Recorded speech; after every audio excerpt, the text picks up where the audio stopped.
Okay, how we doing now, guys? Sound should be on now. Give me a thumbs up in the chat if you're able to hear me.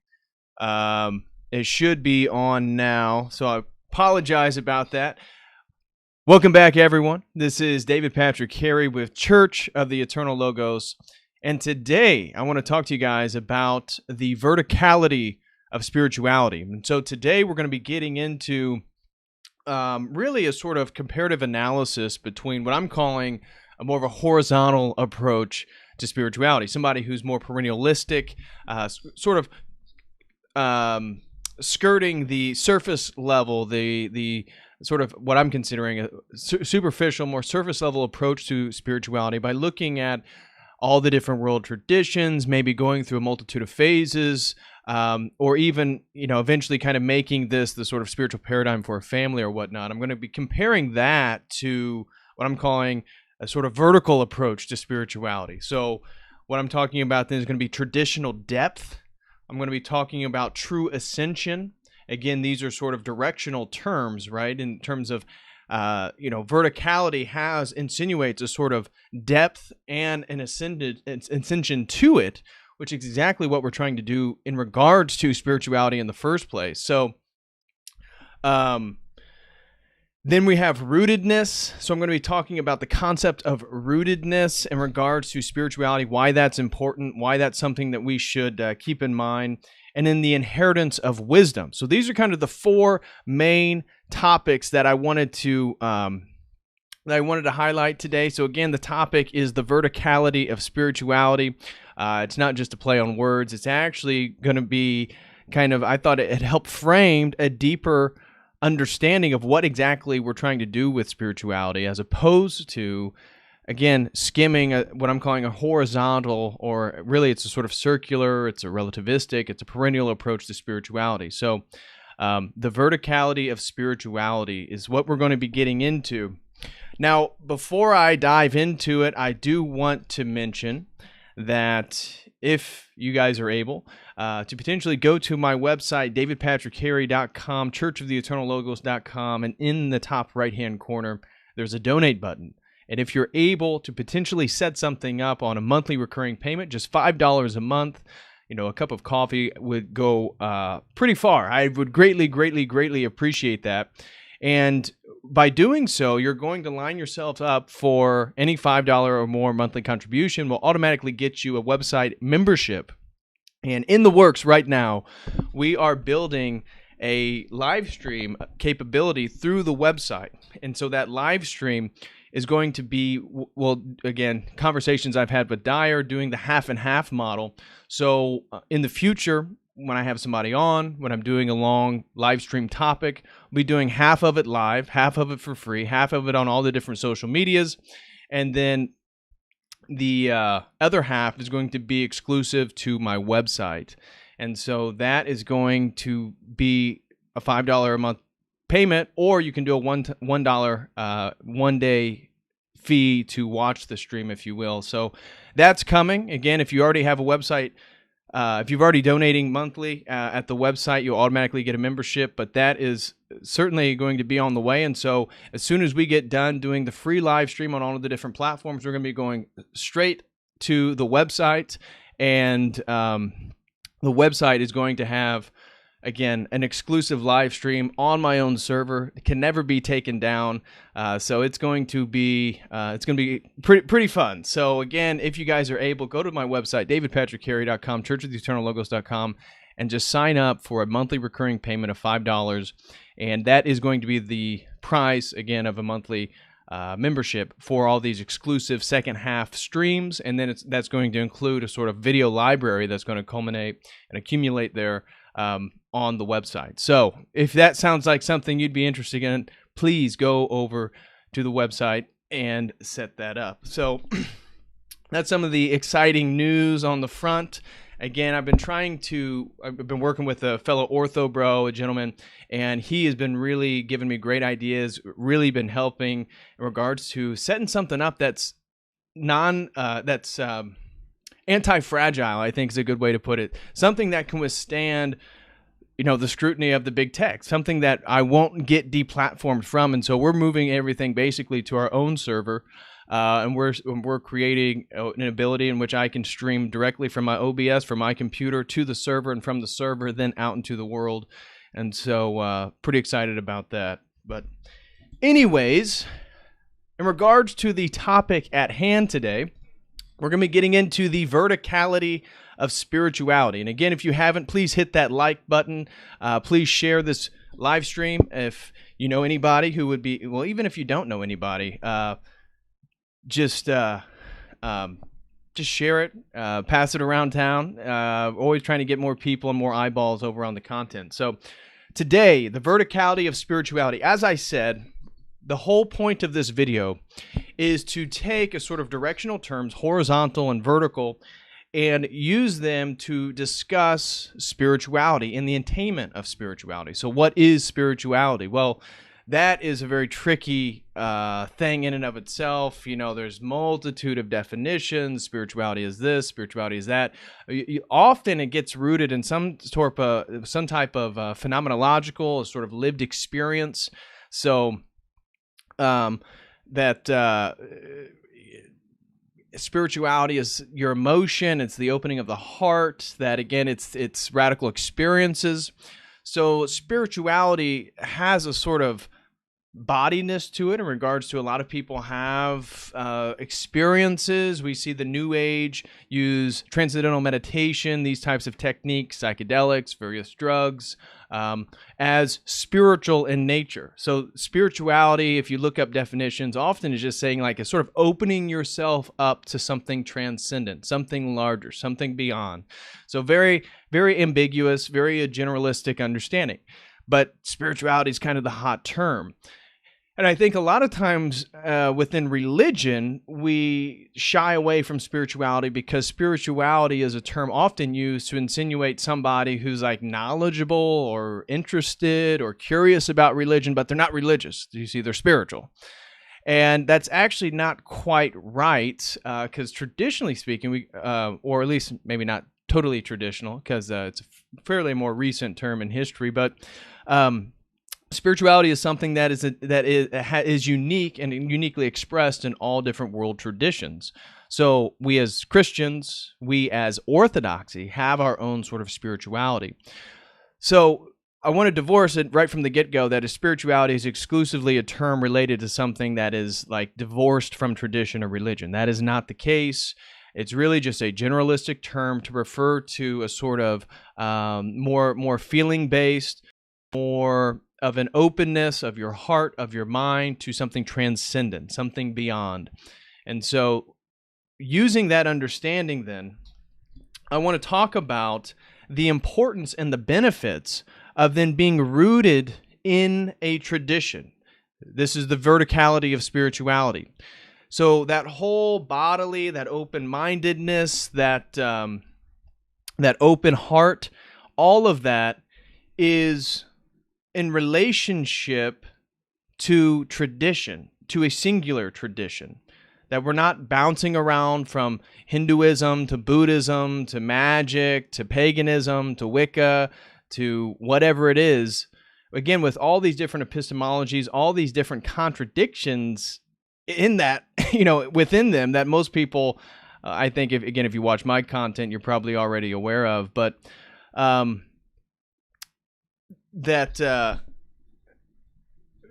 some of the main differences, at least the sort of juxtaposition that I drew up off the top of my head. So traditional depth. So one of the benefits of having a sort of traditional spirituality, a vertical spirituality, is that there's a depth to it, right? When we think of something that is vertical, again, we have to have some sort of depth, whether it's a telephone pole, this or that. That it goes into the ground. There has to be some depth for stability.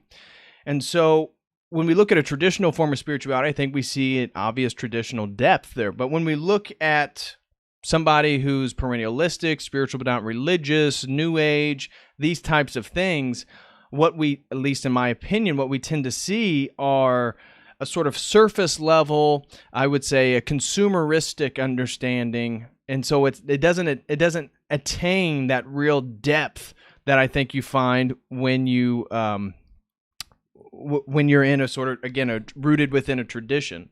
So hold on, it looks like maybe the stream's not doing too great over on YouTube. Let me just double check real quick. Sorry about that. Guys in the YouTube chat, can you give me a thumbs up? Is the video working? It seems like it might be a little choppy. I don't know why it would be.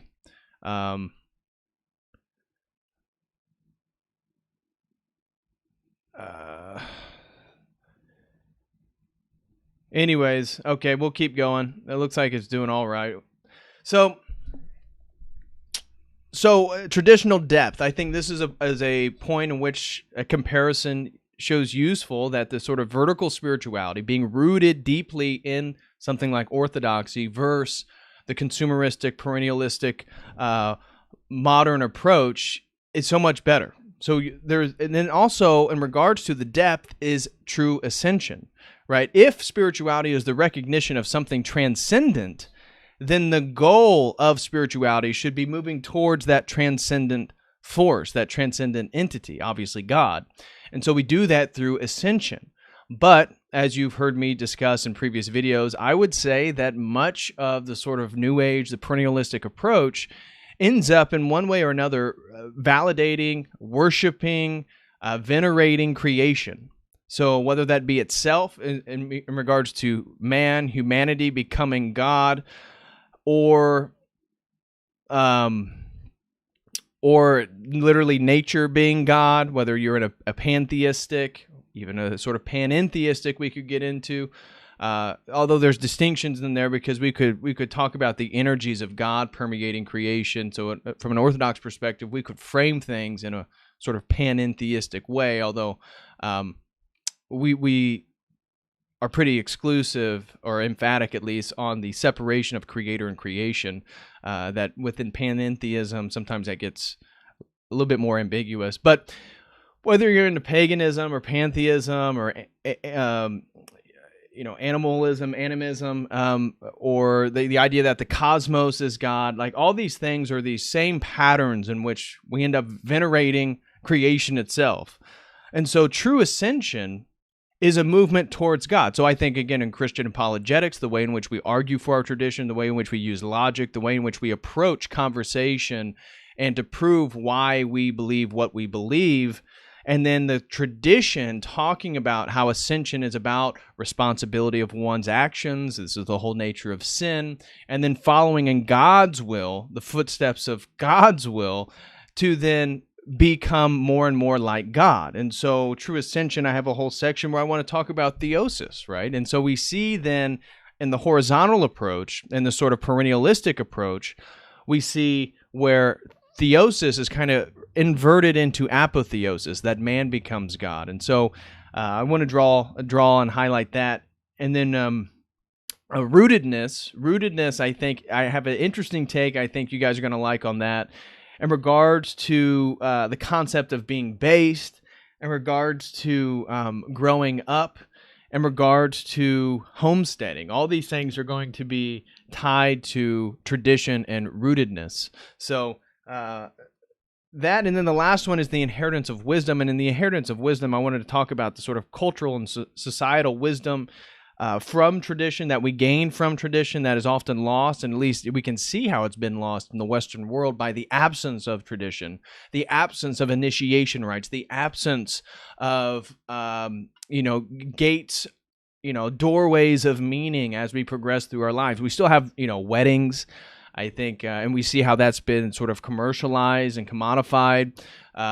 In ways that certainly aren't necessarily religious or something that we would promote as a sort of Christian paradigm. But so the cultural societal wisdom that we inherit, then the authentic identity. This is one that I think is, again, this is part of the inheritance wisdom when we get there. But this is something that I think is really interesting because the Western world is in search of identity. The Western world, and this is where we see the rise of various, basically using your racial makeup as a source of soul identity, which certainly that has a portion of your identity. I would never neglect that. But identity is something that I think a lot of Westerners, Western men, Western people have been searching for. And so again, a vertical approach, being rooted within a tradition that spans history, that spans time, gives you, again, a sort of an authentic form of identity, as opposed to the consumeristic identity that a lot of us are entrapped in. So, and then the appreciation of the generations, that's another thing in regards to the inheritance of wisdom. So now let's actually move through some of these things. And number one is rootedness. So rootedness, what do I mean by rootedness? How does that relate to the verticality of spirituality? Well,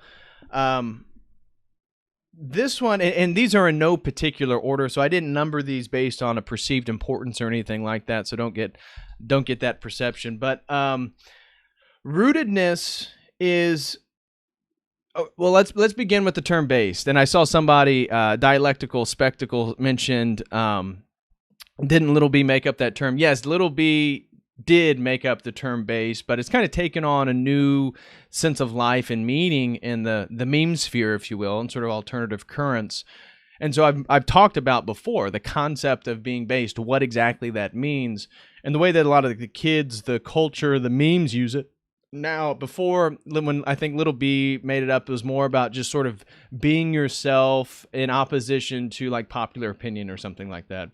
Now it's taken on a new kind of context in regards to being a traditional Christian, traditional values one way or another, and again, not being swayed by the culture, having a sense of base, having a foundation in which you can't be shook from. Again, we all know who the rock is, who the cornerstone really is in being Christ. So the rootedness related to this concept of being based, I think, is really interesting because it prevents you from being swept away with the movements of the world, with the sort of tide of the secular world, of the fallen world, really. So I think rootedness is going to be a very big one in regards to if you begin to compare somebody who, and this is many of us, for example, you know, when I'm speaking of the person who is consuming the Eastern traditions and having a lack of true identity, not recognizing the contradictions in one's worldview by taking such a consumeristic approach to spirituality. I'm talking about myself. I was there. I've gone through that phase. And so being rooted is going to be something that I think is definitely going to be a distinction from anybody who is sort of perennialistically consuming and moving through the various spiritual traditions. That, you know, rootedness, you're fixed in position. And this is why I think I'm going to tie this here in a second to homesteading, and homesteading being another sense of rootedness. So being based has a multitude of different levels. And in fact, I'm even going to bring it back to the sort of, here's the next one. So being based, okay, so being based online is all about this promoting traditional values, not being swept away with the sort of tides of contemporary culture, all these things. And therefore, taking a sort of analogy of a tree or a plant, to grow, you must grow roots. To grow up, you have to grow down. So to grow up, you have to grow roots. And then roots fix you in a place. And so how can you have roots if you're continually moving from one spiritual tradition to the next spiritual tradition to the next spiritual tradition? This is almost a sort of nomadic approach to spirituality, to religion, to the numinous. And I'll get to that term here in a second. So this is very different than I think what the Bible advocates, than what the Christianity advocates, and what Orthodoxy teaches.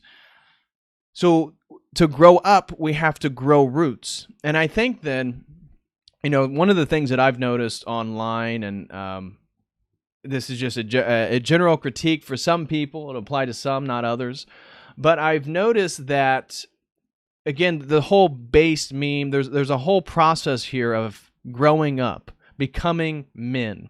And I've noticed for some of the guys online, whether it be trad Catholics or even ortho guys, that the sort of traditionality of the Christianity that they support, that they're members of, sort of represents their masculinity. And so when you actually see photos of themselves, it seems like their physiognomy hasn't fully developed. They're wearing cartoon clothes, t-shirts.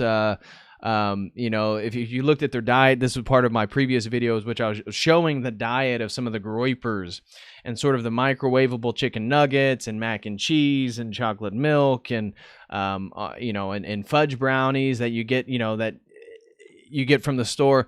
How, again, it's such a sort of neotenized form of diet. And men, neoteny, so if you don't know what I'm saying, neoteny is just a really good biological term that refers to the retention of juvenile characteristics into adulthood. And so the retention of juvenile characteristics into adulthood, failing to fully become an adult, I think is a real problem with young men right now. It's a real problem with masculinity in the Western world, generally speaking. And I think that's tied then to not being rooted in any real tradition. And so because men aren't rooted in Christ, aren't rooted within a religion, aren't rooted even within, the historicity of their own culture, this or that then people, again, become neotenized. They fail to fully grow up. So I see then the Tradcasts and the Ortho Bros representing the opposition to that, because what they're trying to do is plant roots, and then it's time to grow up. And so the way you take care of your body, this is why on this channel I'm so adamant about promoting male fitness, male health, because of the dramatic deficit we're facing right now with all the hormones, with all the estrogen, with all the stuff in the food and the water. Again, testosterone levels, you've heard me have Dr. Mo on, that things are in a crisis right now. Male fertility, male testosterone levels. Guys, we have to become more masculine in our ways. And so hold on, I see some people in the chat. If society was separated based on intelligence, all of our problems would be solved very quickly. I don't know about that.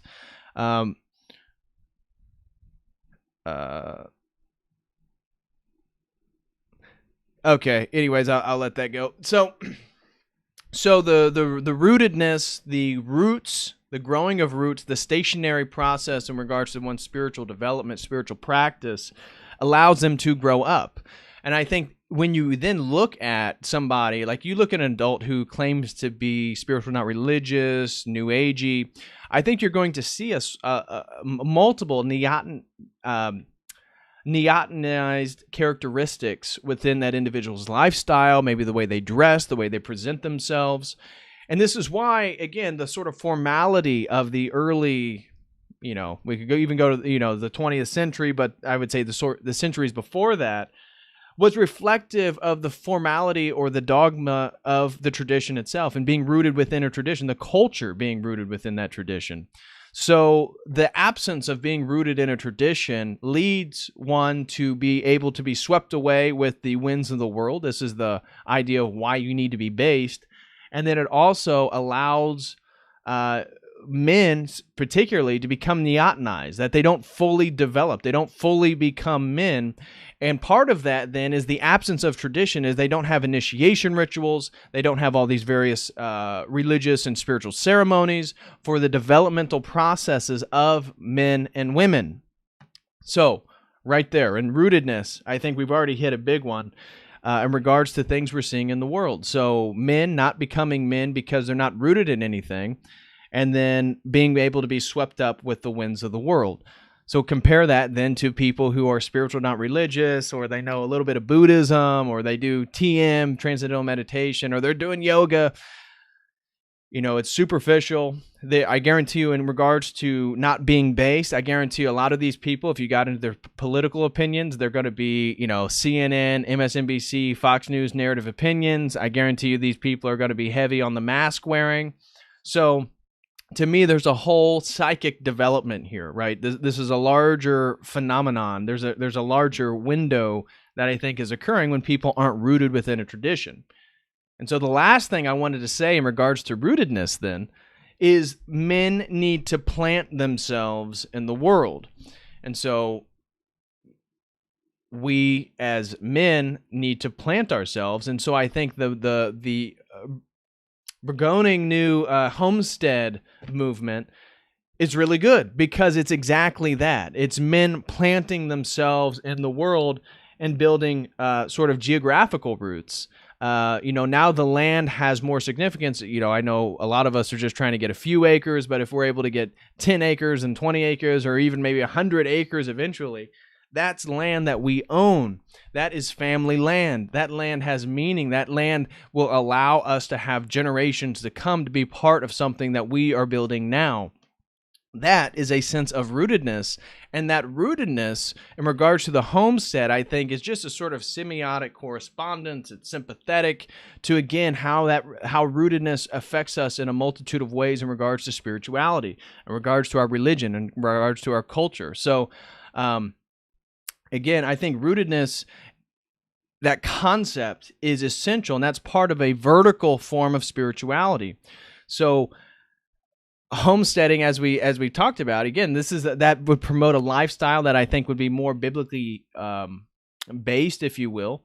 I'm not meaning that in the meme term based, but it also allows you to be more in touch with nature, more in touch with God's creation, more in touch with the cycles and the seasons, more in touch with the natural processes, even, having to kill your food.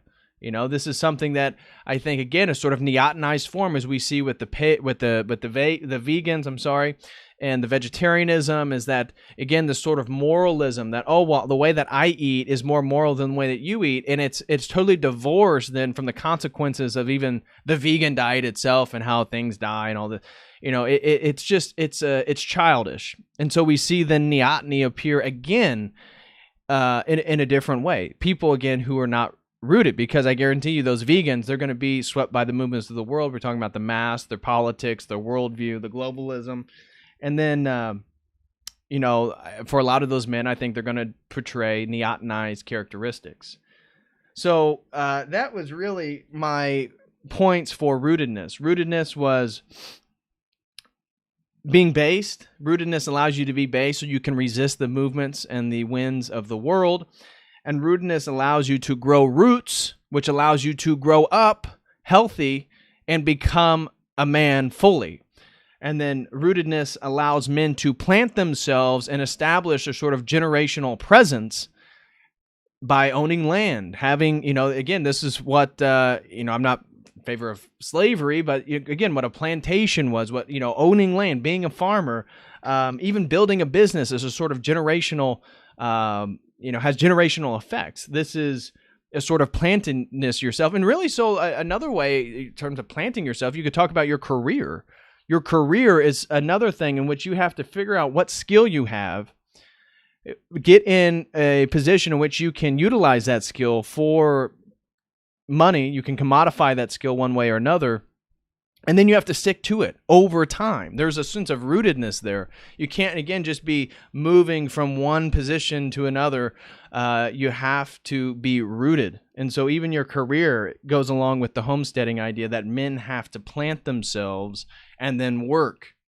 So that's true for your career. That's true for your homestead. So the next one that I wanted to get into was traditional depth. Traditional depth. So what do I mean by traditional depth?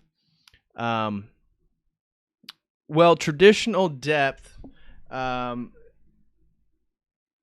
is something that obviously somebody who's skimming the surfaces of various world religious traditions and a sort of consumeristic practice isn't going to have. And so spirituality, here's what I put, spirituality needs a real epistemological depth. And so epistemology, for those maybe who are new, who aren't familiar, is just a fancy philosophical term for a branch of philosophy that deals with the nature of knowledge, truth. How do we know things? How can we know something about the world? And so, as my critique you guys heard 1,000 times on perennialism, is that perennialism assumes all these different epistemologies, these mythologies, these religious traditions that are inherently contradictory, and yet somehow they assume that they can go together. They make these false assumptions, and they have contradictory epistemology. So the system of knowledge, the way in which this thing is true in this tradition, even though there's a similar structure over in this tradition, they can't be the exact same thing.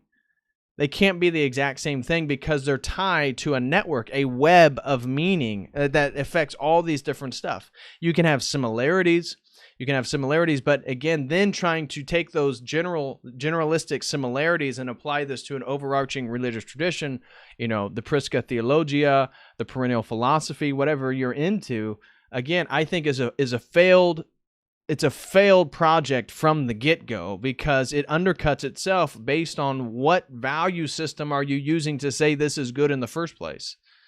And so maybe there's ways in which they could kind of begin to argue and combat that critique, but usually they revolve into some sort of utilitarian, the greatest good for the greatest number, and look how these traditions say this and this and this, so multiple traditions agree, so there's just the same truth. But even utilitarianism, as you guys heard me say before, assumes the greatest good for the greatest number. Well, how do you define the good? Again, a lot of times within the Western world, they're piggybacking off a Christian paradigm, whether they're conscientious of that or not. Most of the time they aren't, actually. But that certainly is the case. So traditional depth allows us to acquire knowledge about spirituality within one epistemological framework. This is why we have the concept of the logos spermaticos, is that, things can be true from all these different world religions, but we have one epistemological standard. That's logos theology. That is the logos. If it jives with our theology in regards to logos, which we, again, can articulate at an apologetical level, quite sophisticated as to why our worldview is superior, but that allows us to then dive deeper in our spirituality, right? I don't think you're going to be deeply rooted within a spiritual tradition if you have all these contradictory epistemologies and you're just, haphazardly choosing one from another. So that's not going to work. So traditional depth gives us the ability, a foundation to go deeper and deeper and deeper into the knowing of the transcendent, into knowing spirituality. Again, what is the definition we use to begin this video, this stream, and how do we define spirituality? Well, spirituality, just generally speaking, is this very ambiguous term in regards to being open to something higher, something transcendent, whether that be through your mind or your heart. Usually it's your heart. So having traditional depth, being within a single tradition, I argue, allows a deeper pursuit of that transcendent being than just going into each tradition. Now, I could see somebody, a perennialist, immediately hearing this and saying, no way, because each religion, they have a different perspective of the same truth, and they just articulate it different ways. And again, so they're not going to grab the sort of critique in regards to the variability of epistemologies there. But they would say that, no, this must be true because it appears in multiple traditions. And somehow that's going to get you closer to that transcendent power. That's going to give you more access to God. I say absolutely not. One, it defies logic, so it's logically contradictory, and the depth then that you would acquire is totally different, because if you go deeply into Hinduism and then you go deeply into Native American traditions or deeply into Stoicism, there will be some similarities, but there's also going to be major contradictions. And so what exactly are you doing other than being a consumer? And then what's so funny is that then these same people say that they hate capitalism, and then these same people then promote Nike and Amazon and Google and Apple in the name of their BLM and their what they perceive to be countercultural protests. So the same Fortune 500 companies that they hate due to the acquirement of wealth also is who validates then the worldview and the paradigm in which they're promoting, as we see right now in our culture. So again, these people are swept away with the movements of the world because they're not based. They're not based in anything. So that was the first bullet point I had in regards to traditional depth, the benefit of being deeply just finding real depth of knowledge within a singular tradition. Not that we can't learn about the other religious traditions, but in regards to authentic spirituality, this is what I was trying to get at today. So the other bullet point that I had for traditional depth is being a historical contributor to an ongoing tradition. Now, if you are a perennialist or you are a spiritual but not religious, what historical tradition are you contributing to that has moved throughout time if you are just basically going through the smorgasbord of spiritual options and then choosing something that fits exactly who you are at that time and really doesn't force you to grow in any, again, I would argue, authentic way? What it may expose you to new concepts, to new things, and you may perceive that as growth, and maybe it is to a degree. But in regards to changing the way you live your life, taking responsibility for yourself, taking responsibility for your own sin and actions that we all know that we shouldn't engage in, that takes on a little bit a different emphasis and a different angle than just going around and say, oh, well, I like meditation, I like yoga, I like some of the aesthetics of Native American traditions. Oh, I really like what's going on in like Wicca and full moons, and oh, what's your horoscope? Oh, yeah, I love astrology. Like all these things are kind of compacted together, and what exactly are you contributing to on a historical level? There is no real meaning from it. The meaning is found in the consuming. And that's why I think once you see the consumerist mentality and the consumerist characteristics of perennialism, you can't not see it anymore. And that's exactly what these people are. Their whole identity is built in what they consume. And this has been a major psyop for years and years and years. We can look at the intelligence agencies using institutions to basically create. Again, this has been perfected in a way. In which it has been expressed in America. Thank you, Mama Llama. She says, you are nailing this inversion of the desire of connecting with God being channeled into consumerism. Exactly. Thank you very much. And hope all is well with the fam. But when you're rooted within a tradition, you have traditional depth. You are now a contributor. You are now a character in a historical living tradition, a historical process. And so us as Orthodox Christian individuals, our brothers and sisters that are maybe Catholic, again, we would definitely have theological differences with our Catholic and Protestant brothers and sisters. But either way, I guess they would see themselves as rooted in a tradition one way or another. But the beauty of Orthodoxy, and I'll just speak from Orthodoxy because I am an Orthodox Christian. This is what I promote. This is what I believe to be true. This is what I do apologetics for. That we as Orthodox are in a living tradition. Our church is living. And so even though we don't change, right? Our mantra is the only thing that changes is that anyways, I forget exactly how it's worded, but we don't change as Orthodox. We don't develop new dogmas, new doctrines, maybe once in a while, but generally speaking, we don't change. So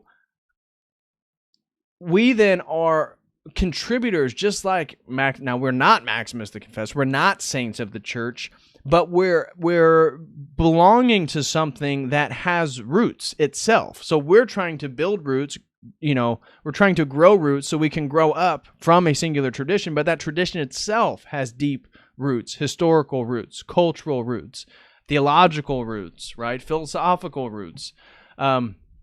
All these different things are going to be tied together, and we're going to get at that in regard to the inheritance of wisdom section that kind of hits on those main points. But if you are in a tradition, you are a contributor to something living and something that is historical. If you are just consuming religion, if you're just going around grabbing this and grabbing that, there's nothing historical about it other than you are in a more of a modern phenomenon and you are really a pawn. You're a pawn of the system, of the matrix, of the beast, of the fallen world, because your meaning is found in consuming.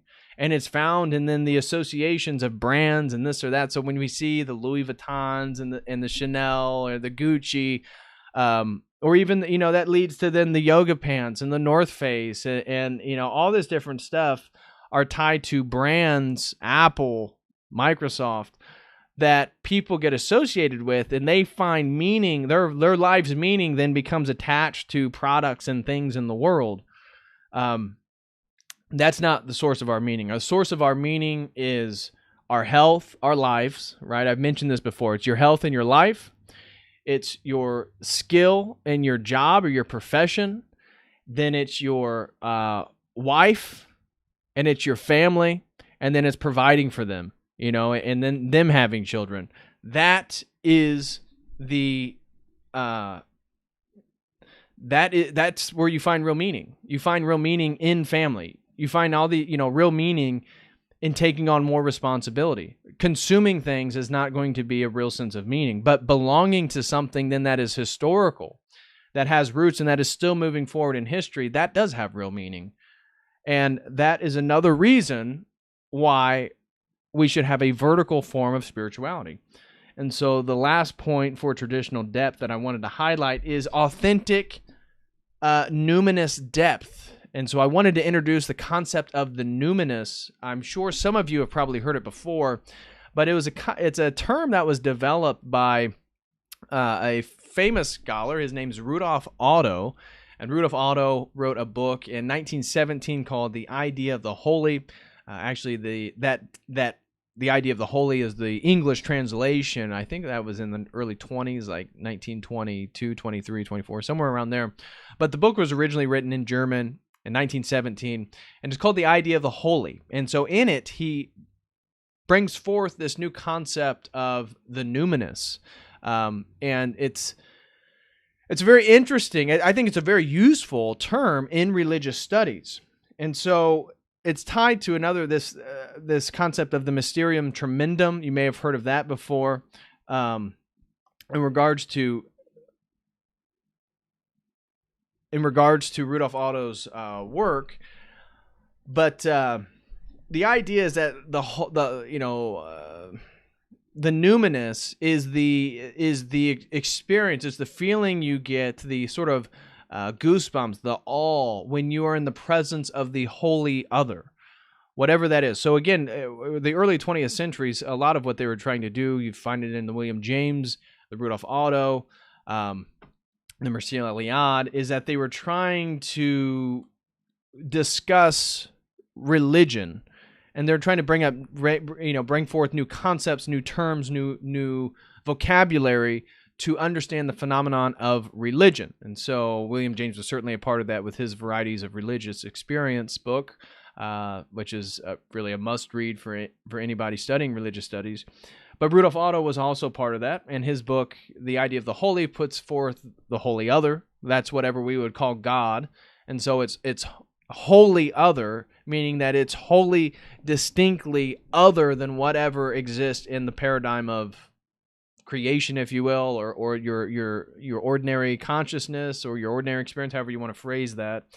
And then that is the numinous, that sort of sense of the ability to recognize that presence is the numinous, and with it comes a sort of mysterium tremendum, a mysterious terror. You're almost scared, right? And this is where it talks about, again, the only thing we should have fear of or be scared of is God himself. And that concept of people who've had really numinous experiences is kind of captured by a sense of fear or a scaredness or something like that. Not that the entity or God, that whoever is behind the numinous experience they're having, doesn't mean that they're evil or they're mean or nasty. It's just that the recognition of such a drastic distinction in order of ontological being, right? That one is divine and one is not divine, that is the mysterium tremendum. So I wanted to highlight then this concept of the numinous, because I think this is a word that should be acquired, just like neoteny, it's a biological term, but I think numinous should be a term acquired by anyone who fancies themselves as someone who likes to read about religion and philosophy. So I have a couple quotes, one from Rudolf Otto describing the numinous, and then one from C.S. Lewis describing the numinous as well, because he thought it was a useful concept to use. So Rudolf Otto, the German scholar who came up with the term in his 1917 book, The Idea of the Holy, states, and this is regarding the concept of the numinous, the feeling of it may at times come sweeping like a gentle tide, pervading the mind with a tranquil mood of deepest worship. It may pass over into a more set and lasting attitude of the soul, continuing, as it were, thrillingly vibrant and resonant, until at last it dies away and the soul resumes its profane, non-religious mood of everyday experience. It has its crude, barbaric antecedents and early manifestations, and again it may be developed into something beautiful and pure and glorious, and may become the hushed, trembling, and speechless humility of the creature in the presence of whom or what? And the presence of that which is a mystery, inexpressible, and above all creatures. And then C.S. Lewis writes, suppose you were told there was a tiger in the next room. You would know that you were in danger and would probably feel fear. But if you were told there was a ghost in the next room and believed it, you would feel indeed what is often called fear, but is a different kind. It would not be based on the knowledge of danger, for no one is primarily afraid of what a ghost may do to him, but of the mere fact that it is a ghost. It is uncanny rather than dangerous, and the special kind of fear it excites may be called dread. With the uncanny, one has reached the fringes of the numinous. Now suppose that you were told simply, there is a mighty spirit in the room, and believed it. Your feelings would then be even less like the mere fear of a tiger, of danger, but the disturbance would be profound. You would feel wonder and a certain shrinking, a sense of inadequacy to cope with such a visitant and of a prostration before it, an emotion which might be expressed in Shakespeare's words, "Under it my genius is rebuked." This feeling may be described as awe, and the object which excites it is the numinous. So that is the concept of the numinous, and again, I think that is useful for anybody who studies religion to kind of have that in your linguistic tool belt, if you will. But how does that relate then to traditional depth? Is that traditional depth has a more of a sense of the numinous. And so sacred space, for example, go to a modern art museum, go to then an Orthodox church, a traditional Orthodox church in its architecture, and you can feel a sense of the numinous. You can feel a sense of the holy other. And again, I ultimately advocate for Orthodox Christianity, but I think generally speaking, you could say that with all the other world religions in regards to their places of worship, given their use of sacred geometry, Fibonacci, phi, pi, all that stuff, yeah, we get it, that they build and erect structures that exude the numinous, that exude something other, that have something holy. Now, again, we may say that this is those feelings maybe are coming from a different place, given the theologies of how it relates to creation or the fallen world, this or that. Agreed. But if you're a perennialistic person who's just consuming religion, you're going to your yoga class, you're doing meditation, all the different religions, right, are just different versions of the same truth, leading you up the same mountaintop, right? This is the common euphemism. Then you really, I think, are going to miss out on an authentic depth in regards to the numinous. And I think that's something why Protestants are, when they attend Catholic or Orthodox services, they can feel the difference, that they're in the presence of the numinous. Something numinous is there in the building, in the place of worship. Again, I think it's tied to the architecture and all this stuff, but from my perspective in Orthodoxy, it's because God is really there. The Holy Spirit is really there. So the numinous is another dimension of traditional depth that you have access to that you're not going to have the same access to if you're just going to different world religions. Now imagine you're a perennialist and you're traveling. So you go to, let's say, Angkor Wat. Angkor Wat is a very beautiful Hindu Hindu temple in Cambodia, and that temple, again, it has all these astrological symbols. Somebody like a Graham Hancock is famous for going to Angkor Wat and talking about the sort of solar symbolism and astrological cycles related to it, that type of stuff. But you could go there and no doubt experience the numinous, experience, something transcendent. I mean, again, I'm not saying that it's God from the Orthodox perspective. Maybe you can't put limits on God, so I'm sure you could experience the Trinity at Angkor Wat. But if you're just a perennialist and you go there again as like a visitor, as like a tourist, and you consider that your sort of spiritual pilgrimage, there again is such a superficiality to that sort of pilgrimage than if you are you spent 10 years in the Orthodox Church, the theology, you're a reverent individual, you try to maintain good standing, and then you go and you do a pilgrimage to various churches. That has a real depth. That has a much more of a numinous depth to being rooted in that tradition, that traditional depth. And then when you go to those different places, when you encounter God, when you encounter the Holy Other, there is a deeper numinous quality to it. That is what I'm arguing in regards to a vertical approach to spirituality as opposed to maybe a horizontal approach to spirituality. So that was kind of the last thing that I had to say about the traditional depth. That was spirituality needs a single epistemological depth, so we just need one epistemological framework. You're not going to get that in perennialism. You're only going to get that if you're rooted within a single tradition. And then you're also a historical contributor to a living tradition. So traditional depth allows you to be a participant in history, And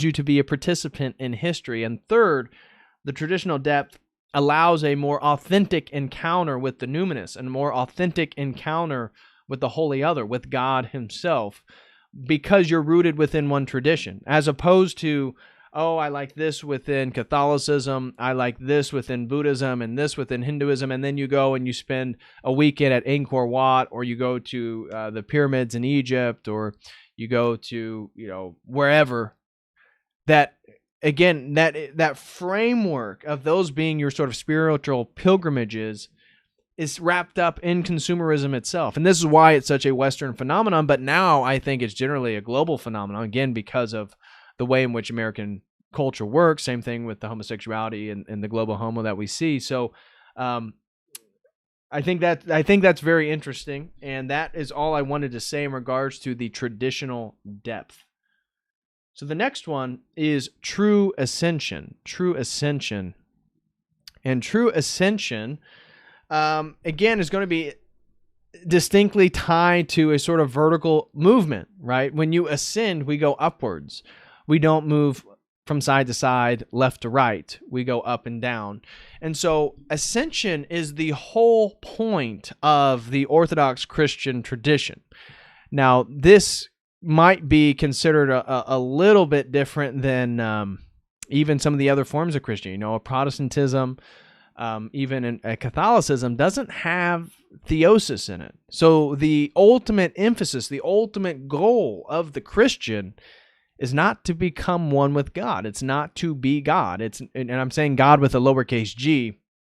So the ascension is a little bit different in regards to that concept. But from an Orthodox perspective, I think that makes a lot of sense, is that the purpose of our tradition, the purpose of Orthodox Christianity is to become God with a little g. And you do that by following the will of God with the capital G.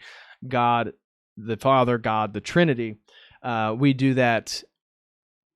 Theosis is attained through the unifying our will with God's will, which is going to be a little bit different, again, from the other Christian traditions. But this vertical movement towards the one true God is true ascension. And I think it differentiates with the sort of consumerist, perennialistic yearnings that I've been talking about, because ultimately those traditions always come back to themselves being God. It always comes back to a self-narcissism, a solipsism, somehow that you are God, right? We talked about this with Alan Watts, that you are the universe looking at itself. And because of that, you take on this dramatic importance, this universal importance. Not that we as individuals are not important, we absolutely are, but that is not exactly ascension, right? Ascension to most of these people is the realization they are God. I say that is not real ascension. Ascension, St. John Climacus specifically, that sainthood is ascension. Well, people who aren't saints get into heaven. So I know what you're saying, though, Duke of Parma. So anyways, the idea of you becoming God, which is usually the outcome of the perennialistic perspective of somehow, we're moving into a new transhumanist future where we may upload our minds to computers, right? We may upload consciousness to computers. This is not true ascension. This is all still very much rooted within creation itself, rooted within this world, the confines of matter, the confines of materiality. There isn't a whole lot of transcendence there. The transcend, now that, again, I was using that because of the definition of spirituality. So it's funny that, again, these people who would promote, again, I was one of them, deeply rooted within the sort of magical, hermetic, psychedelic paradigm for a while. Me thinking that, me realizing more and more about the world and realizing more and more about myself, this know thyself, right, leads to me knowing God. That somehow if I know myself, I know God. That is not the case from a Christian paradigm. And so is that really ascension? I say no. I say the whole know thyself and God, that general concept is not true ascension. The most that you can know is basically yourself and processes or patterns of creation. But God is not created. God is not creation. Again, if you are in the pagan pantheistic paradigm, then you're going to say yes to all those things. But ultimately, in my opinion, none of that really moves you towards God. And so true ascension, the true vertical spirituality, has to be rooted within one religious tradition. I would say Orthodoxy, the only one, at least from the frame that I'm presenting, it has to be a theistic tradition because God has to be separate from creation. But the vertical movement towards the one true God is the number one bullet point I had for the true ascension, being rooted in a single religious paradigm. And then ascension is not comparison of similarities. So I was just talking about how knowing thyself and worshiping oneself as God, as the sort of sentient apparatus of the universe, is not ultimate ascension. That's really sort of stuck in the profane created world. But also, there's this concept, you might find it in the traditionalist school, certainly most perennialists are of this mindset that somehow if you find more and more patterns over more and more traditions, that makes it somehow more and more true. Makes no sense. Because that even is contradictory to their own worldview in regards to probably morality, if you will, that, if you were going to look up for historical instances of stuff that they would disagree with, just because of the prevalence doesn't make it right, although that is the same mechanism they're using to distinguish what spiritual ideas and practices are right, because, they appear in all these different world religions, that the comparison of similarities across traditions is not ascension. Finding out the differences or the similarities between solar traditions and, they may also have deities that claim to be born on December 25th, the three days, 3 nights, again, tied to the solar, the winter solstice, looking at lunar deities, looking at concepts of energy, looking at nature having consciousness, learning about this stuff and all these different world religions does not mean ascension. It does not mean that you've ascended or you're moving in a sort of higher direction, a direction that's closer to that transcendent force that spirituality says it recognizes. No, you're doing something else. You're basically becoming more knowledgeable about the world, which is a good thing in and of itself. I would never degrade becoming more knowledgeable about anything. take great enjoyment in that. But that is not ascension. And the goal of this stuff is true ascension. So the way you do that is, again, a vertical form of spirituality, being rooted within a religious tradition. And so Orthodox theosis is, this was the next bullet point, is the ultimate form of ascension. I believe it to be the one true understanding of what deification is. You see, we talked about the first bullet point was people knowing thyself, worshiping thyself, you are the universe, this whole thing.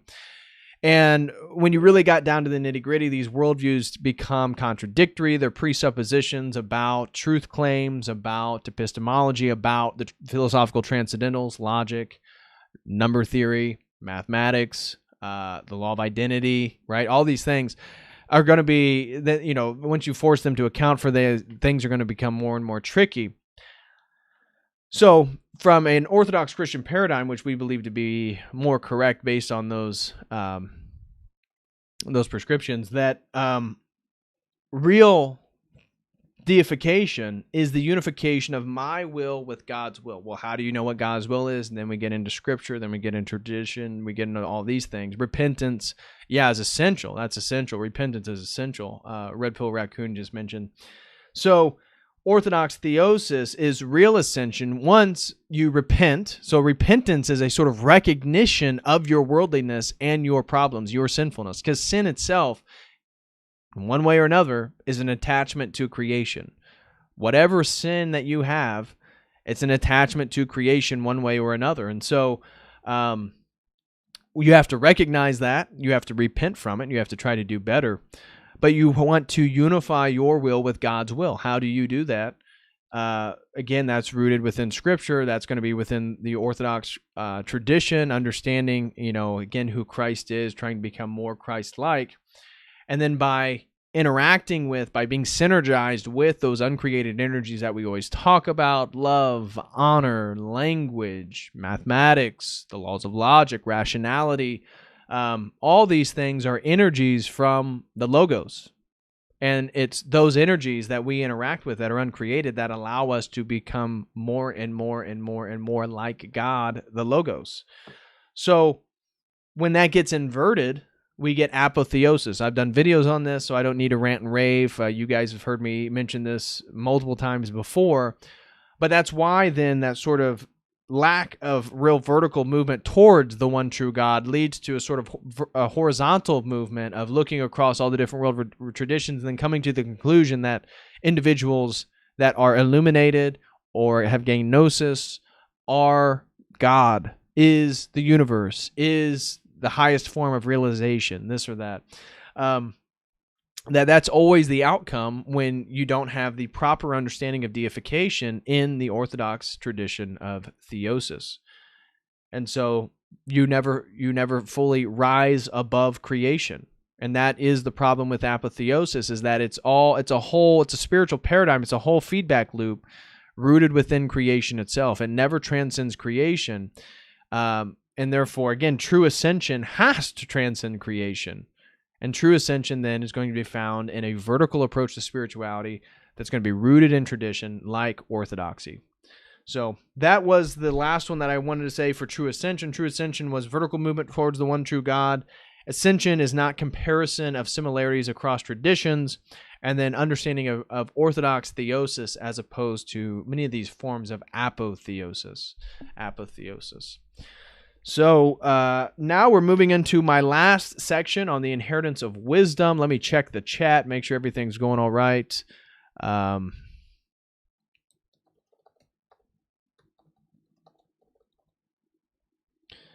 Okay. If you guys haven't, make sure to smash the like button. I would greatly appreciate it. If anybody has some questions, feel free to super chat. Again, if you don't want to, don't worry about that. In fact, I would prefer if you're thinking about super chatting or had something you want to say, if you wanted to set up that $5 a month recurring payment on the website at davidpatrickcarey.com, churchoftheeternallogos.com, I would greatly appreciate that. If you were interested. But if you guys have any super chats, any questions, feel free to ask them. I will be getting to them right after this next section on the inheritance of wisdom. So again, please smash that like button. We don't have the largest stream today, but we got the usual faces, if you will. So let me just bounce back over here to YouTube. Okay, yep. All right. Okay, so we're done with true ascension, and now we're into the inheritance of wisdom. The inheritance of wisdom. The fourth point that I wanted to highlight in regards to the verticality of spirituality. The verticality of spirituality. And we're into the inheritance of wisdom. And this is the section in which we're looking at the paradigm and the sacred canopy. You've heard me talk about this multiple times before. But if I had to look at, if I had to characterize the previous three sections that I had, the first one was rootedness. And that is a sort of a perspective on sort of long-term outcomes, being rooted, being stationary, having a foundation. So it's, it more has to do with that. Then the traditional depth has to do with the depth of the tradition, of the actual tradition itself, and then all the things that are acquired from that. And then the true ascension, the third one, was the actual spiritual process back towards God. So we have the individual rootedness, then we have the depth of the tradition, then we have the actual spiritual ascension, and then we have the paradigm and the cultural dimension of this. This is what the fourth one is in regards to the inheritance of wisdom. This is the paradigm. This is the presuppositions. This is the sacred canopy that's put forth. And so the first bullet point I have for the inheritance of wisdom is the cultural and societal wisdom from tradition itself. Okay, so I'm talking about then all the trappings that come along with the religious permeation of culture itself. So family, how we understand family, the promotion of the nuclear family, the promotion of gender roles within the family. This is going to be rooted within tradition, and this has a wisdom to itself. Now we, as Christians, as Orthodox Christians, we can get into the theology of the family structure and the reason it's organized the way it is. It's not, it's not about pure domination of the woman in the name of the patriarchy. Now, we are patriarchal. We don't apologize for that. We don't shy away from that. We promote that, and we need to embody that. That's partly why men have to become more masculine. You can't be talking about the patriarchy and, having a submissive wife, as some of the guys do online, and then look the way you do, act the way you do, engage in the hobbies that you do. These aren't masculine characteristics. These aren't that's not the role you're supposed to occupy. And so if we want to promote the patriarchy unapologetically, we need to represent it in a sort of unapologetic way. We have to embody those masculine characteristics. And that's why lifting weights really cannot, it has to be incorporated in one way or another. So family, how we understand family, and this is why something like the BLM, the Marxist revolution that's underway now, if you go to their website, they're very open about the destruction of the nuclear family because of the ripple effects that has on society. Well, where does that nuclear family come from? Where does that, resonate from? Well, it's going to be rooted back into the Christian tradition, back into the religious foundations. Again, you'll see that in the other religious traditions as well. But family is going to be a big one. That is clear. That is going to be defined and delineated based on the tradition. And so look at the perennialism, the modernism, the spiritual not religious, the consumerism. What type of families are they constructing? And, in my opinion, it is families that are in opposition to what Scripture says, opposition to God. I have family that are homosexual that have adopted. I personally, as a Christian, am not for that. I think children need to grow up in heterosexual homes. I've heard the arguments about, well, isn't a homosexual home at least better than being a foster child or being in an orphanage. Maybe I'm not positive, but as a culture, I think we need to promote heteronormativity. And that is now a very controversial statement to make in 2020. One that will anger a lot of people and make them try to ruin your life for sure. So family, it comes with all these different things, but again, that's going to be permeated by tradition, and the people who aren't rooted in tradition promote the global homo agenda, right? They promote the globalist politicians, the globalist framework, the climate change, the whole paradigm, the UFOs, the alien intelligence, all these presuppositions about the universe, the world, they're going to buy into because they're not rooted in a true foundation, a true tradition. They don't have that inherited wisdom. They're kind of creating anew. And so that also is going to affect morality. So now we now live in a world in which everybody's truth is equal to everybody else's truth, pure subjective relativism. So therefore, you can't critique anybody. You can't say, hey, you shouldn't do that because of X, Y, Z, because that's a sort of judgment. You don't want to judge people because then that makes you a bigot. And then you don't want to be a bigot because now you're not inclusive and you're exclusive. And so because you're exclusive, we need to exclude you in the name of being inclusive.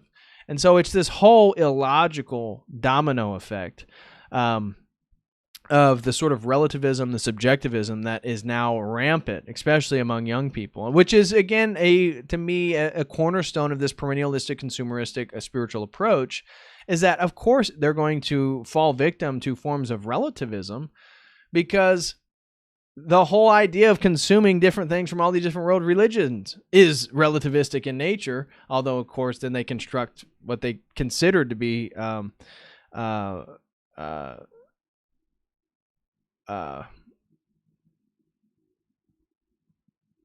sorry, I got caught up by one of the questions in the chat. So they get they get caught up with all the presuppositions of the worldview, which again is ultimately relativistic. So morality is essential to tradition, and that's why, again, who are the largest voices that are against abortion right now? Of course, they're Christians. I mean, you would hope that the other religions present in this country would also take such a stance, but for some reason they don't. It seems particularly the voice of many Christians. Now you get a Ben Shapiro or somebody like that that goes to the pro-life movement events or whatnot. But again, most of those are all neocon events. But the emphatic support of life in opposition to abortion is going to be rooted again within tradition. It's going to be part of that inherited wisdom of tradition itself that most people don't have. And so if you were to grab somebody who is a perennialistic consumer of spirituality and religion, how do you think they would feel about abortion? Of course, they would be for it. They'd be for it because already they're working off a relativistic form of morality. So whatever that person does, that's their business. I can't judge that, right? That's their own life. That's their own truth. And so, you need to kill that baby because you want to maintain your career at the law firm. Well, that's totally fine. That's good for her because then that's good for her life. That she can make more money. She can have more fun. She can have more sex. She can have more hedonism. She can have all this pleasure without responsibility. And pleasure without responsibility is the absence of meaning, because as we hammer home on this channel, meaning is found in responsibility. Responsibility is the way in which you find more and more meaning. So we as Christians, we as men particularly, need to take that on and try to acquire more and more and more responsibility. Because what could be more responsible than to die for the sins of the world as our Savior, the incarnation of the Logos, Jesus Christ, did? So another sort of archetypal and iconic pattern in which we can try to emulate Christ. But morality, heritage, right? The inheritance of wisdom gives us a sort of communal heritage, right? You and I and people, pretend that we are from a country, again, most of us are Americans, but we lived in a country that had a historical tradition of orthodoxy. So then we had this unified heritage. We had all these communal saints. We had these communal cultural heroes. This is where the sacred canopy comes into play. And you've heard me talk about the sacred canopy over and over again. The sacred canopy, I'll just reiterate, is a concept by a sociologist of the 20th century named Peter Berger from America. He was a Protestant. And he developed this theory called the sacred canopy that I think is very, very useful. And I always try to share on this YouTube channel in regards to what unifies a culture, what unifies a society. How do people with all these different maybe backgrounds, how are they unified in a sort of societal structure? Well, he came up with the concept of the sacred canopy. And the sacred canopy, this singular canopy, is constructed by a feedback loop called the process of legitimation. The process of legitimation is that we externalize, objectify, and then we internalize these things that have been externalized and objectified, and there's that feedback loop, and then people, we all get along with it. So then we would have a sacred canopy that would say George Washington was the Revolutionary War hero, and he was somebody to admire. Now we see a totally different sacred canopy that has emerged in this country, and that then highlights the sort of cultural distinctions between this revolution, this cultural tension, this soft civil war, if you will, in the United States, where he was a slave owner, he was a white man, he was the patriarchy, he was the problem, he was everything that we're in opposition to. So then we don't have the same sacred canopy, we don't have the same feedback loop of heroes, of value systems, of morality, of understandings of truth, of spirituality. None of this stuff is going to overlap because your sacred canopy is totally different. And you then are creating a new feedback loop. And that's exactly what then happens with all these Fortune 500 companies taking on the BLM symbolism, all this stuff. Then what is that? That is the externalization of the BLM.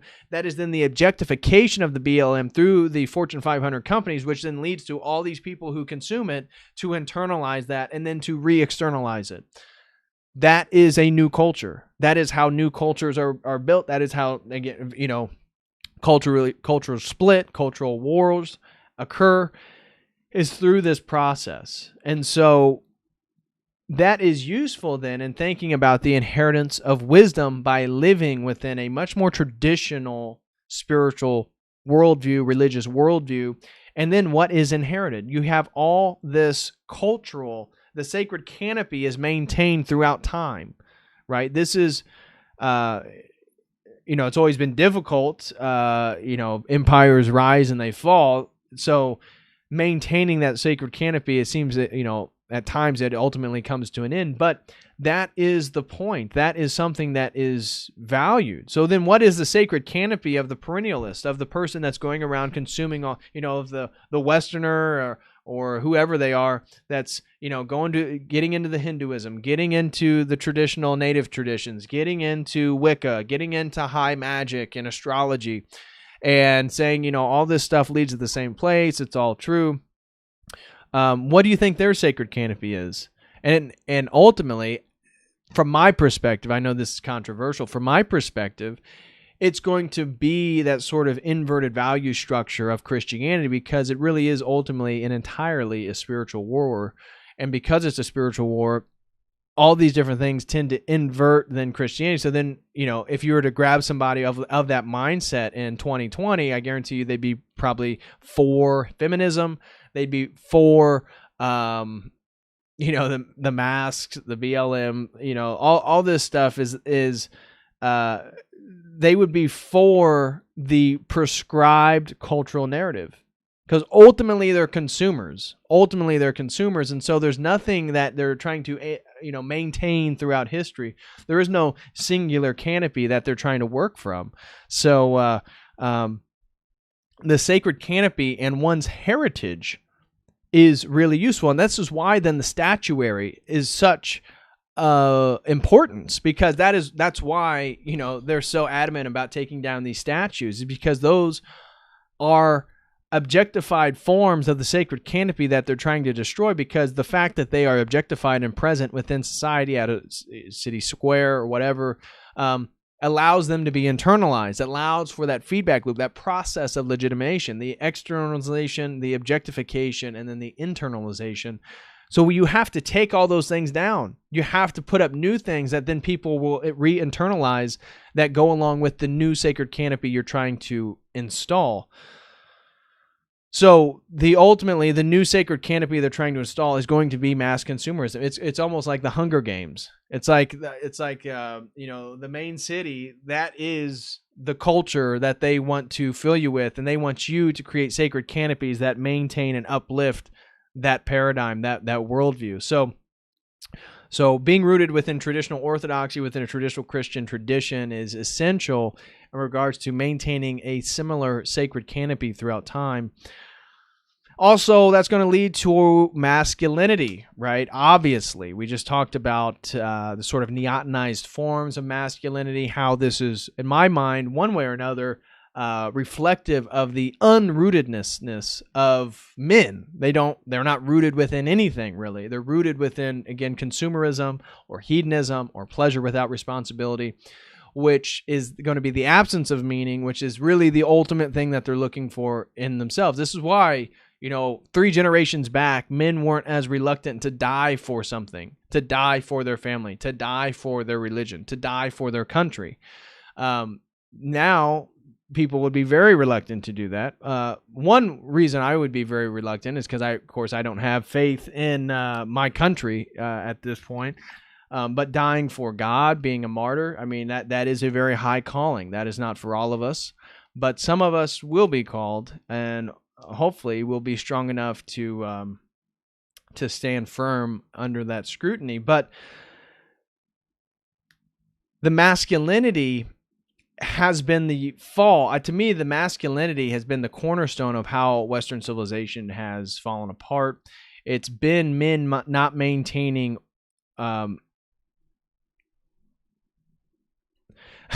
Truth Eli said, masculinity equals not wearing a mask to prevent the common cold. Funny and true. So the masculinity, I think, is essential for how Western civilization has fallen, because it's upon men to maintain those borders and distinctions of things. And so when we look at then the phenomenon, as you've heard me mention in regards to transgenderism, the sort of blurring, the dissolution of distinctions and boundaries between things, leads ultimately to relativism, which is the epistemology that they're working on. But it leads to then the lack of distinctiveness in regards to gender roles, in regards to what a man is, what masculinity is.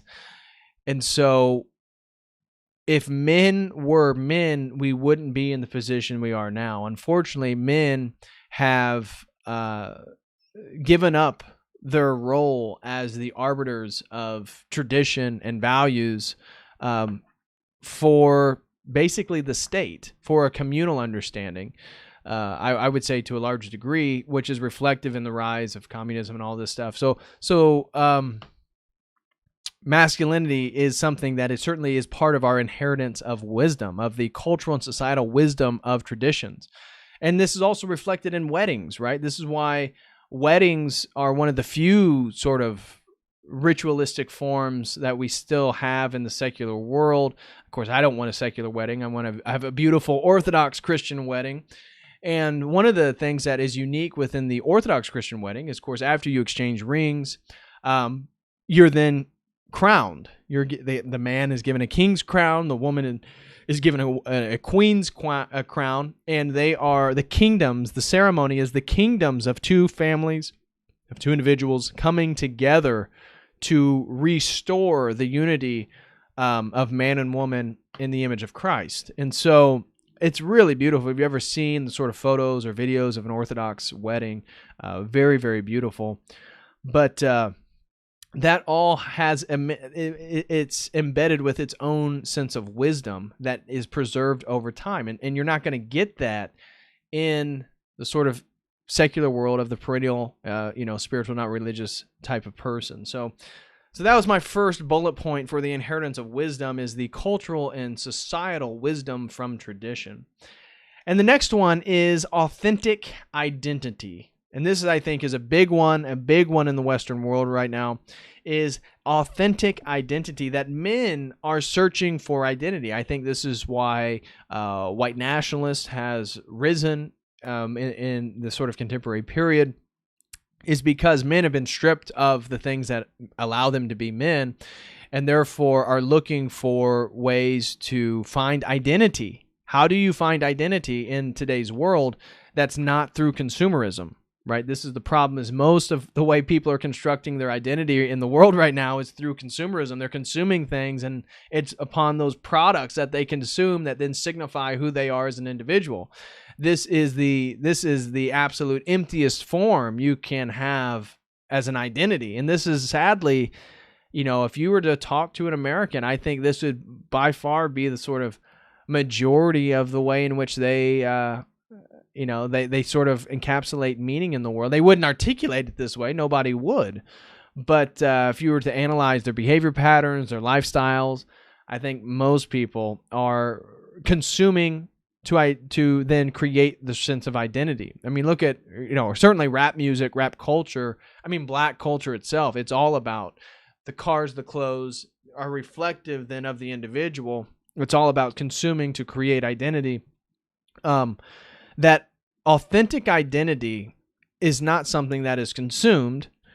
And men are going through a crisis in identity right now. This is why the reversion back to Nordic paganism or Celtic traditions or Druidism are so alluring to some, is because it has a historicity to it, it has a geographical nature to it, and therefore that allows for at least a truer form of identity than consumerism. But I don't think we're fully who we are as persons without being in connection with Christ, without being in connection with God. And so identity in God is the only way we attain a true identity, and not through created means. So that, again, this is going to be a drastic distinction between the consuming of identity, the consuming of goods to represent who you are and what you value, versus finding your identity in God, finding your identity in tradition, finding your identity within a historical process of spirituality and religion. That, I think, is something that is much deeper, it's much richer, and of course, it's much more meaningful than the way most people are going about things. So the authentic identity gained by individuals who are in a long historical tradition, again, Orthodox Christianity, ideally, what I believe to be the one true religion, gives you an authentic source of identity that, of course, we get part of our identity from our family, right? We have a genetic identity. We have a familial identity. We have a geographical identity. I have an identity as an American, whether I support Trump or whether I support the military-industrial complex, whether I support the sort of empty consumerism, I'm still an American. And then that comes with different values and presuppositions and stuff like that. But authentic identity, I think, is a big one. And if America was historically Orthodox Christian, that we would be handling much of the Cultural Revolution a lot better, and the problems with masculinity would be much less. But because we don't, because the presuppositions of Protestantism and the sola scriptura and the relativism of relativistic hermeneutics, anybody can interpret the scripture any way they want, leads to everybody has their own truth, leads to relativism and subjectivism, leads to then the problems of masculinity and the problems and the degradation and the degeneracy of society itself. So we need to find our identity in God, and we can do that within the Orthodox Church. We can do that within these historical processes. That's another benefit. And so the last bullet point of my last dimension, the inheritance of wisdom, is the appreciation of the generations. It's a true recognition of time. And so I think a big problem with millennials, with Gen Zers, at least, I may have a bit of a skewed perspective because I deal with a lot of people who are very knowledgeable, but from the ones who don't do what I do or who kind of work in our circles, I know most of you guys in the chat, it's not going to apply to. But generally speaking, and I think you guys would probably agree, many of the millennials, of the Gen Zers, are historically illiterate. They don't know history. And if you don't know history, you can be duped by anything.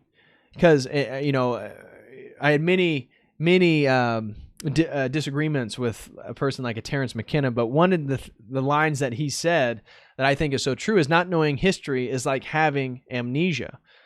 Because it is. You have to know history to really perceive what's going on in the present moment the right way. And so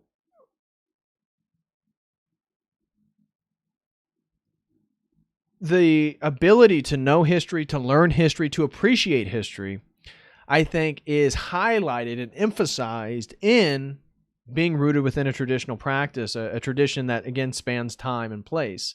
So a way in which we can appreciate the generations by being part of a vertical form of spirituality, being deeply rooted and trying to ascend from a singular place, is the familial relationship to the tradition. Imagine, most of us are American converts to Orthodoxy, but you could imagine that maybe if one day happened, potentially, that we had Orthodoxy as a sort of traditional mode of Christianity, that our grandparents, our grandchildren, right there is like, 4 generations, that all would be present within the same religious and spiritual tradition. It'd be the same values. It'd be the same paradigm. It'd be the same presuppositions, the same cultural canopy, the same morality. All these things are unified. All these things give us meaning. All these things give us identity beyond the things that we can't control, our races or what, whatever your ethnicity is. But those are real forms of meaning. And, for me, I go to church by myself. My family is not interested in Orthodoxy per se. I mean, they're very supportive of what I do. But my family has a very, very long history within the Methodist Church. So they're not so much doing what I'm doing, but again, at a cultural level, at an individual level, imagine the benefits if all of us were living in a culture that, had the same traditional values, and then our grandparents and their parents, imagine 7 generations deep that were all Orthodox for us, how much meaning and how useful that is, that we don't have that. And therefore, because we don't have that, I think there's been a lack, especially in the 20th century in America, the Western world generally, there's been a de-appreciation of the generations. We don't appreciate the sort of generational passing of time and knowledge and wisdom like we would if we were all within and embedded in the same historical tradition. And so a renewed appreciation for history, celebrations, and holidays. This is, again, something that, trying to get into Orthodoxy, you get into the feast, Pascha, which is just Easter, are all useful for appreciating the historical calendar, the liturgical calendar, the religious calendar, the spiritual calendar, and the various celebrations we go under. But then even that reflective the nation as well, because that's what Orthodoxy does, is it sanctifies the nations and the cultures it enters in. That it would be nice if it did the same for us, and that we had holidays and celebrations, again, allow us to appreciate the generations better. Us being Americans are kind of skewed because our country is so much younger than most. Many of our European, brothers and sisters have much longer histories and sort of deeper roots within their nationality and their ethnicity. So an appreciation for the generations, I think, is certainly a difference between the verticalness of spirituality versus the sort of horizontal, because imagine you, again, are a perennialist. A lot of times you are under the assumption that those people were backwards, they didn't have the access to information you do, that somehow you're the modern enlightened individual who understands that, that's Christianity is an archetype, that's just a mythology, and the Buddha, and you like Lao Tzu, you like some Taoism, you like the nature aspect of Shintoism, you like the great spirit of some of the Native American traditions. that, it's really a sort of abomination. Because you perceive yourself to be this all-wise figure that somehow has perceived or fixed a pattern, something that nobody else did. And I think it doesn't contain that sort of same appreciation of the generations as it would if you were rooted in a singular religious tradition. And so that concludes my inheritance of wisdom. It had to do with the cultural and societal wisdom of the tradition, an authentic form of identity that's not rooted in consumerism, and the appreciation of the generations, a true appreciation of time. And so that, brothers and sisters, concludes my stream for today. That what we covered is the verticality of spirituality. We discussed using directional metaphors between being vertical and horizontal, whether you're on the y-axis or the x-axis, how that changes your relationship, your approach, your consumption of spirituality. And that for us, a vertical approach is going to allow more rootedness, and that rootedness is then going to allow for you to be based and resist the movements and the winds of this world. It's going to allow you to grow roots, which roots are essential for you to grow up. And so then the maturation process, particularly of masculinity of men, is going to be really important in regards to that rootedness. And then men want and need to plant themselves. The sort of homestead movement that's now emerging across the sort of American landscape, at least amongst Christians, I think most people I've met are trying to move towards the homestead. That again, that is a form of rootedness, and so that is what I would consider a symptom of the vertical form of spirituality. Also, traditional depth, as opposed to consuming all the different myths and ideas and similarities across multiple religious traditions, perennialism. You have traditional depth. You can actually go deep into one tradition, as opposed to just being at surface level of multiple traditions. So that includes spirituality needing a singular epistemology. That includes being a historical contributor to a living tradition that's moving in time, and also a more authentic approach and experience of the numinous, because you're again rooted within a single tradition.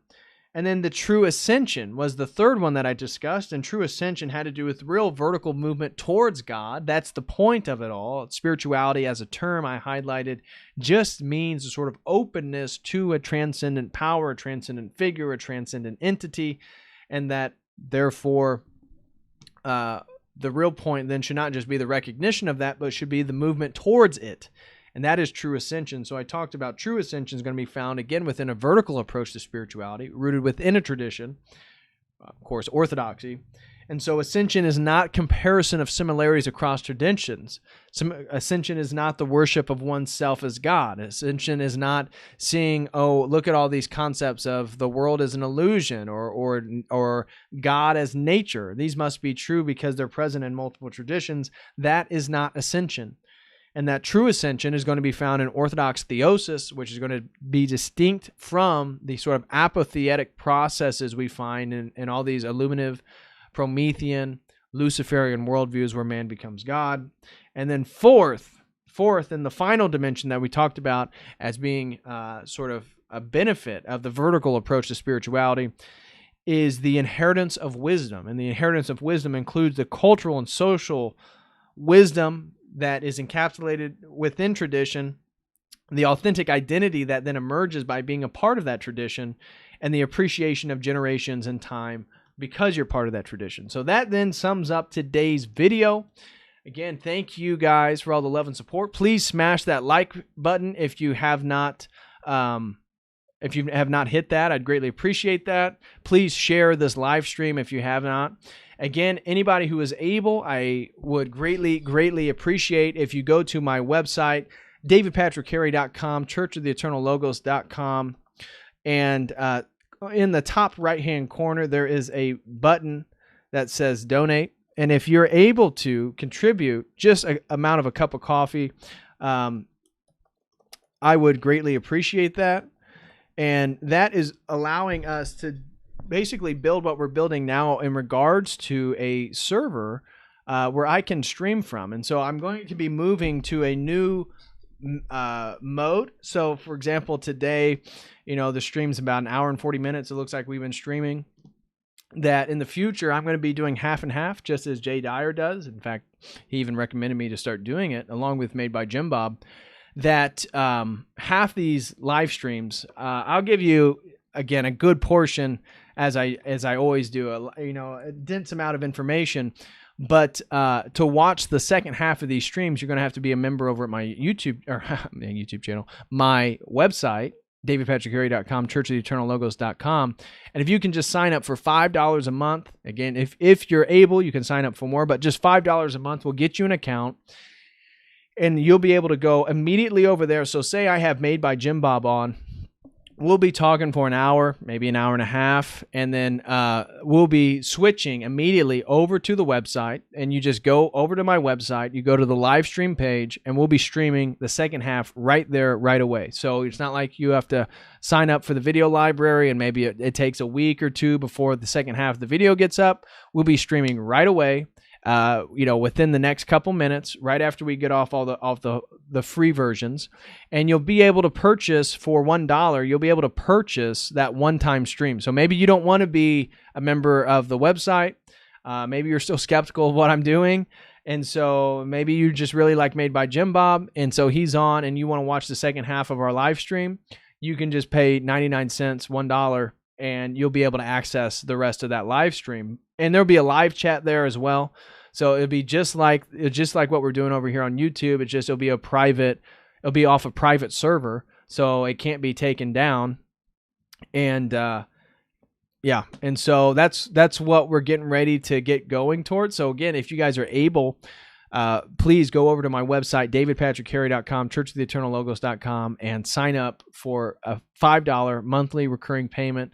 If you're able to do 10, if you're able to do 20, I would greatly, greatly appreciate it. But that's going to be the way in which I can actually turn this into a business. So hopefully you guys like what I'm doing. Again, that was the point of this whole last year. This month, August, marks the 1-year anniversary of me really trying to do this thing full time, create a YouTube channel talking about the topics I talk about. Again, this is pretty niche stuff, guys. We're talking about Orthodox theology. We're talking about Christianity. And then we're getting into deep academic theories and jargon and intellectual nonsense. So it's for a selected group. It's for a certain type of person. And if you're here right now, you're obviously one of those people. So you're who I'm trying to build trust with. And so the whole last year of August 2019 to August 2020 was for me to put out as much content as I could at the highest quality as I could at the most frequent and efficient rate as I could. So then I could build your guys' trust. So then when I finally was able to move to the model that we're getting ready to go to in regards to the second half of the live stream is going to be behind a paywall, I would already have your guys' trust that I deliver on all my videos. It is densely packed with knowledge and information, and I'm not pulling anybody's leg. I'm not playing games. I'm not a fake. I'm not a phony. And so that was the whole point of this last year. It's just trying to build an audience of people who trust me. And so now that we got a few of you guys who appreciate what I'm doing. We are going to move to the sort of business model of the second half of this thing. And so going to my website and signing up for $5 a month, again, will get you an account when those come available. So thank you very much. We have a question from Patrick Griglio. He says, if possible, can you please explain in one of your talks your interpretation of the verse, in the beginning was the Word was with God, and the Word was God.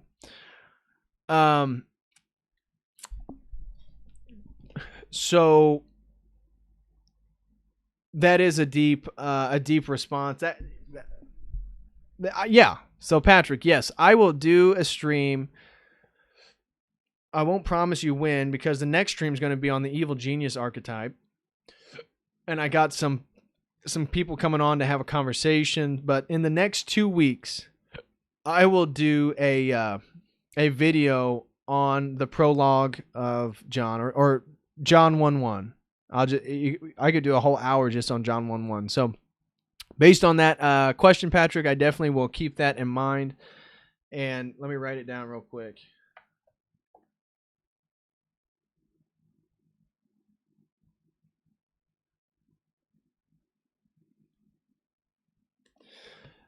I will keep that in mind, and yeah, I will do that for a stream. So thank you for that. So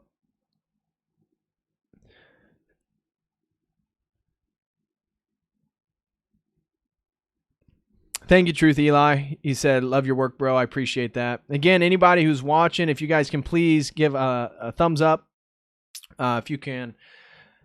That always helps with the algorithm over here on YouTube.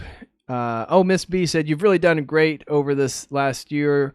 You've certainly helped my family a lot. I really wish you the best with setting up your website. We will definitely become members when we are able. Thank you very much, Miss B. I truly, truly appreciate that. And I always appreciate your kind words. So thank you very much. Again, thank you guys. Thank you for all the love and support.